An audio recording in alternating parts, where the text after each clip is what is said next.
আজ সকাল সকাল স্নান করে রেডি হয়ে গেলাম দিদার বাড়ি যাওয়ার জন্য, কারণ ওখানে আছে আমাদের নিমন্ত্রণ। ওখান থেকে ট্রেনে উঠে গেলাম আমি, আমার মা আর মাসি। তারপরে এখানে যা মেলা লেগেছে শ্যামনগরে তা তো সবাই জানেন, কালীবাড়ির এখানে মেলা লাগে খুব বড়। তারপর ওখান থেকে লঞ্চে উঠে পড়লাম।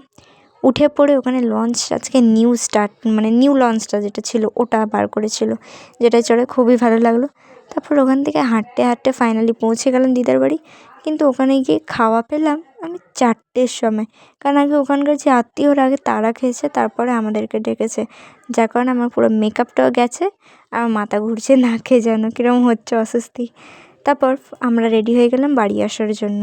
মনে সববারই দুঃখ হয় যতবারই যাই, কারণ ওর সাথে গল্প করতে খুবই ভালো লাগে। তারপরে এদেরকে টাটা বাই বাই করে আমরা ওখান থেকে বেরিয়ে পড়লাম আমাদের বাড়ি যাওয়ার জন্য। তারপর ওখান থেকে হাঁটতে হাঁটতে আবার সেই ওই লঞ্চটাই পেয়েছি। আবার ওই লঞ্চের সিটে বসে মেলা থেকে কিছু জিলিপি কিনেছি জিলিপি কিনে সাথে করে নিয়ে এলাম।